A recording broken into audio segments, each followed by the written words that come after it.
Do you have a slow metabolism?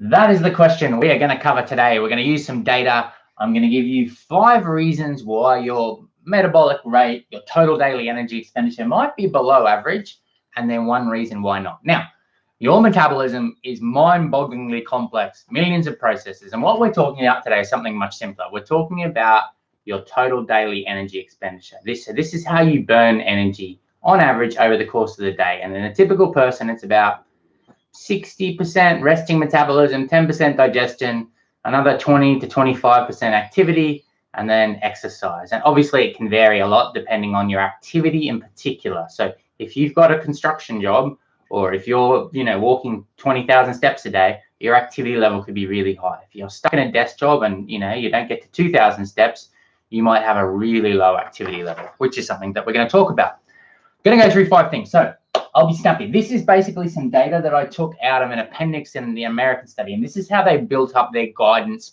for how much energy people need to eat. And what it is it's the calories against the weight. And what you see is that at every weight level, men burn about 500 calories kind of more at every weight range than women. They have bigger organs. They're slightly more active. It's just in the data there. So I'll show you it now. This is the data. And basically you see the weights down the bottom, and here's the range. And basically you can see that women just don't have as much energy to play with. So first and foremost, women have slower metabolic rates than men. They have smaller organs at the same weight, lower body fat percentage, less muscle mass, and slightly lower activity level according to the data, whatever that means. So that's the first one, sex. Next up is age. As you age, your metabolic rate will slow down. So basically as you go, so this is like 20 years old and this is 70 years old over here. And basically as you age, your metabolic rate slows down. And it looks like from the data that it's actually independent of muscle mass and even activity level. So there's some stuff going on where the processes in your body just slow down a little bit as you get older. So typical 60-year-old woman is going to have, on average, a slower metabolic rate than a 20-year-old woman. Now we're getting into the tasty stuff. So height is actually a very good predictor of metabolic rate. And this is something that I've learned dealing with female clients. When you've got a 5-foot kind of client down here, it's very common for her just to not have as much energy to play with. So she might, she has to dig lower. A woman up here, you might be able to get her losing weight at 1,700 calories. And with these shorter women, it's so common that they're eating, 12, 13, 1,400 calories because they just don't have nearly as much energy to play with. So if you're shorter, then your metabolic rate might be lower.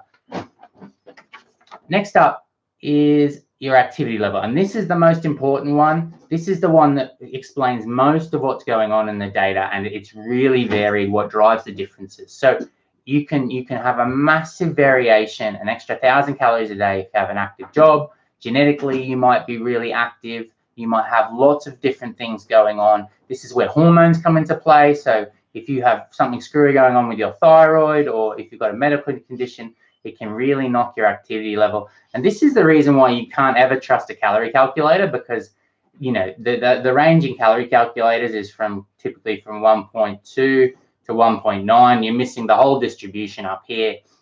So this is a really, really big player, your activity level. And now finally, last one, if you've lost a bunch of weight recently, your metabolic rate will have slowed. So this is pre-diet. They put someone on 25% deficit, 700 calorie deficit, and then they've lost 6 kilos, and their net metabolic rate, so their total daily energy expenditure, has dropped by 450 calories. So if you've recently lost 30, 40, 50 pounds, you can expect that you went from here down to here, that your metabolic rate will have slowed. Now that's basically what it is. And women, let's say a woman down here, heavy weight, really low energy expenditure, so hard for her to lose weight. People who have lower metabolic rates, it's really, really hard. There's lots of reasons underpinning it. There's genetics, there's your job, there's your muscle mass. There's so many different things underpinning it, and it can really knock you. Medications can affect these things. So it really can throw you around. Now, last up, one little disclaimer. In the UK, they did a study, the same in America, where they asked people to track the food they eat. And what they found was the typical woman says, well, I eat 1,500 calories, And then when they measured their double labeled water, it turned out they were actually eating 2,300 calories. Then they did the same with men. They checked and they said, well, I'm eating 2,000 calories, but then they measured them and it turns out they were eating 3,000 calories. So just be aware, sometimes I generally find that it's a combination of the two. Somebody's got a little bit low energy expenditure and they're pretty inaccurate with tracking. So that's what's going on. Obviously, it's mind-bogglingly complex, but these are kind of 5 of the major drivers and the one thing to be aware of. Catch you later.